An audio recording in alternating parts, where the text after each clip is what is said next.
And can you record? I am recording. Oh, perfect.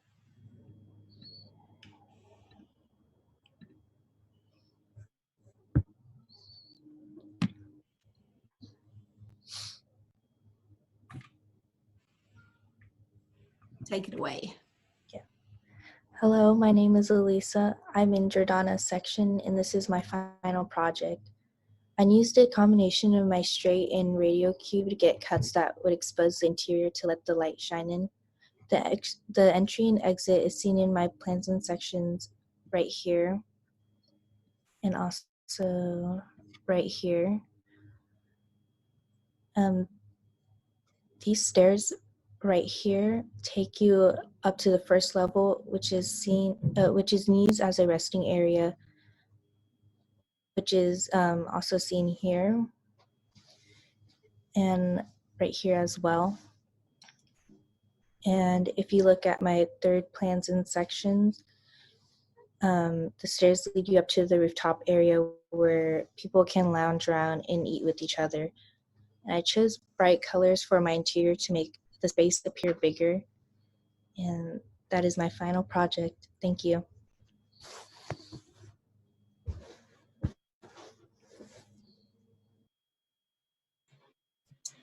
Is there any way we could keep your project up on the screen? So Alice, I think what we're going to do, Bailey, correct me if I'm wrong, is we should have mentioned this, apologies everyone. If you look at concept board, the students are grouped into sections of 2 or 3. So we're going to run through the section and then we're going to create the group. Understood. Yeah. Sorry. Yeah. So sorry. Yeah. 3 students will be presenting, and so the second student will share their screen now, and then we'll show all 3 at the end. Great. Sounds good. Mateo?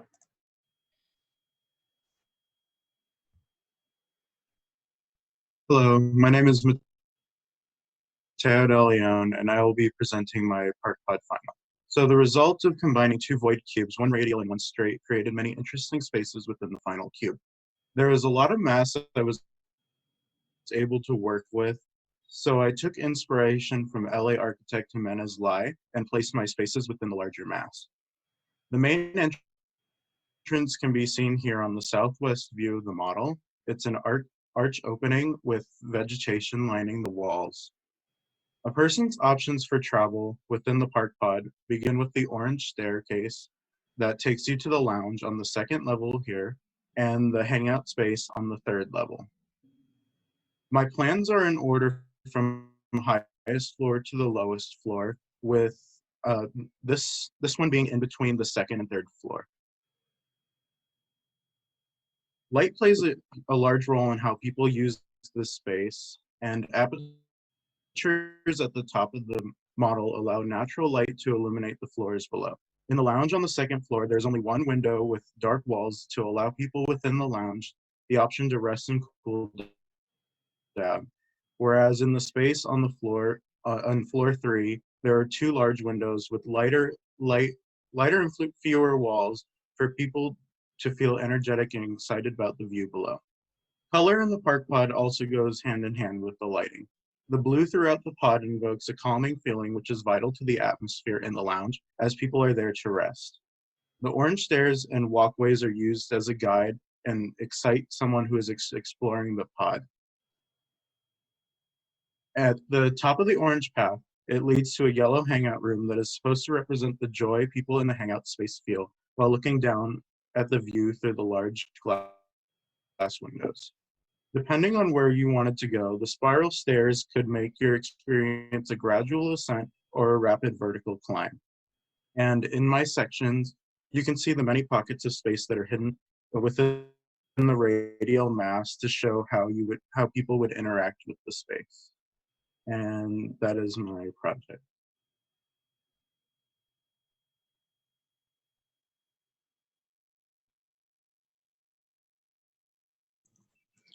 Good morning, everybody. My name is Helen Manegas, and I'm in Ms. Bailey's section. So the thought process behind my Park Pod was brightness, flamboyancy, and catching to the eye. I really want people to come here and take pictures for their Instagram, their blogs, or their online shops. So in this green moment, I picture string lights on the top, a great grand LED light where it says something inspiring and trendy. You can really see the aperture moments through these asymmetrical cutouts and these symmetrical cutouts. For the railing, I wanted to incorporate a pattern and not just this basic glass. So I wanted a difference. In the railing, I incorporated this copper trim just to tie everything together. In the one-person space, you can really see that I strayed away from the flamboyant and bright colors to make it more calming. So I included this blush pink and this blue-gray kind of color, and as well the greenery. In my first plan, I wanted to showcase my grand entrance. So the entrance is the entrance and exit. Coming in through the building, you can see you will be met by this grand spiral staircase that will lead you to the first level. Going to the left, you will be met by the one-person space, and going to the right, you will be met by a set of stairs. In the set of stairs, you can see that there's a tunnel to make it more homey and more close in. This set of stairs here will lead you to essentially the second level, where you will be met by two staircases. The first staircase to the left will lead you to the 6-person space, and then the second staircase will lead you to a 4th-person space. In my section here, I really wanted to show off the asymmetrical shape that is my 1st-person space. So that's that. And then here you can see the corridor and a preview to the 6-person staircase, and as well the 4th person. And you can see here how the stairs spirals. But also you can see this floating moment here. And in that floating moment, I really wanted it to showcase, or I picture it showcasing vines and different greenery and lights. And you can see it here, more here, and how it grasped the bottom of the floor plate. As well, you can see this tunnel here and how it leads from the 1-person to the staircase. And here you can really see the verticality of the different levels. So this is the 6-person level, the stairs going up to 6-person, the 4th-person staircase. This is the first level where the grand staircase will lead you to, and it just moves up from there. Thank you.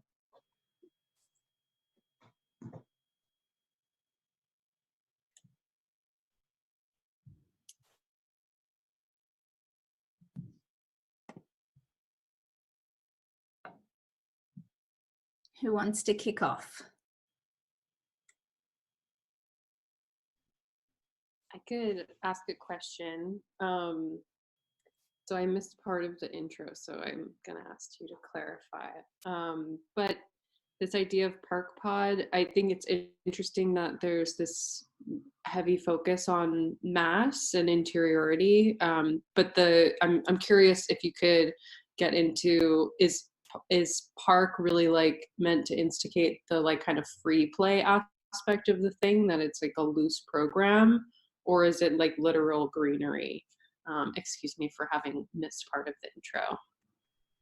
No, I think that's a good question. I think in this case, we're focusing on adding greenery to areas that lack greenery or don't have essentially park places within. So obviously they're not going to be doing large activities on these little structures, but really to create some type of sanctuary of green space that people can get a sense of going outside, or actually in this case, you're going inside, but having a sense of still being kind of close with nature. Okay, great.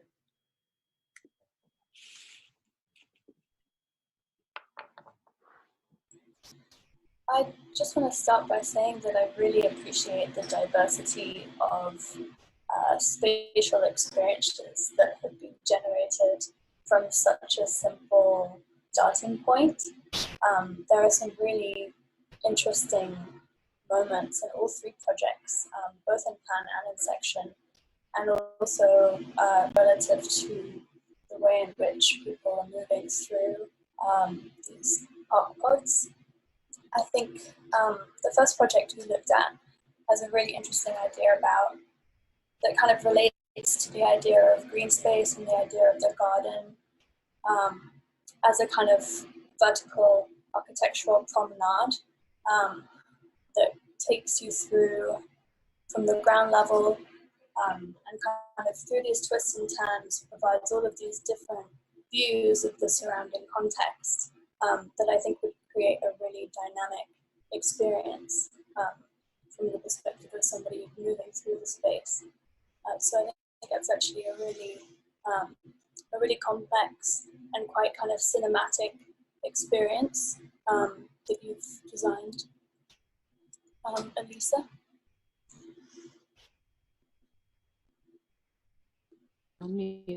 I also really appreciate in Project 2, Mateo's project, the application of round plan. I think all of these projects seem to have a really strong sense of mass and application of form, and trying to really like play on the interiority of form, which is really difficult to start to visualize. So I give you guys a lot of credit for starting to really like think through what is this cut going to do for me in section. It's really challenging, and I'm definitely beginning to start to understand what it's like to occupy the spaces. One of the suggestions I would make in terms of like presenting these projects might be for each of you to rather than describe the color or describe the appearance of the project, to really think about what is the argument you're trying to make. Because I think they're really beautiful, but I'm so curious kind of like what's kind of like on like a little bit deeper beyond, just because we can look and we can really see what's happening visually. The colors don't necessarily need to be described to us, but it's very clear that the application of color is really strong and it's producing these effects. So for example, on the third project, the application of texture and color is really actually producing some really interesting things that are probably relating to kind of historical precedents. But we haven't been given necessarily the clues to know what those precedents might be. So instead of leaning on words like inspiring or trendy, think about maybe what is the kind of thesis statement that you're trying to produce, and that will help you over the course of all of your projects to start to tie in what are you trying to do, what is the argument you're trying to make, and what is it about what you're doing that makes it significant and different from what else is out there. Yeah, go ahead. Sorry. After you, please, after you. After you, please go ahead. Okay, spend the whole time arguing about that. I'm sorry, it's hard with that sort of meeting to not overstep somebody, so my apologies. So a couple things I wanna back up Jesse on that story, the narrative that you tell about your designs helps us to frame an understanding, and we're going to hear whatever you tell us, we're going to look for. So understanding what it is you want us to know and why you made decisions, like what made you cut an opening on this side, or why put an architectural moment in this spot. And ideally in that story, we understand them as one story, not necessarily several separate stories, although there may be smaller ones, but somehow those want to come back together and create an overall narrative. And I see that in inklings of like thinking about this spot is, I want you to take pictures here, or I want you to be able to have a quiet moment in this spot. But then thinking about how do those relate, and I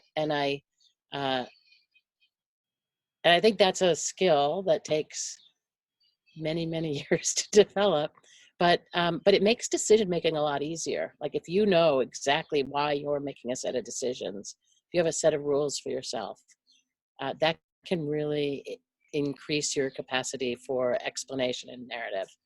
I also want to back up that idea that, wow, seeing these things in section and understanding them and how you move through is pretty cool. And and so it seems like all three of you have a pretty rich understanding of that relationship between the plan and the section, and then also, you know, volumetrically.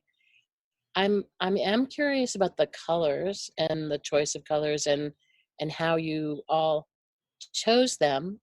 I think about color as cultural in a lot of ways, and sometimes we make assumptions about colors, like that one color means something to everybody. And so I know we don't have a lot of time to go into that, but I would urge all of you to think about when you talk about what a color means, make sure you understand where that description comes from and whether it's cultural, a specific cultural idea of color, or it's something that you've decided to develop to say, no, for me, this color means something. But so thank you. I'm just gonna cut in real quick. The color palette was actually derived from a local artist that Erin had selected. So each of the students chose one or two of the artist's paintings and actually created a color palette from his artwork, just to take the guesswork for the students of trying to create a color palette. It was just easier to work with something that was already existing. Got it. Thank you for clarifying. We're actually going to move on to the next one just to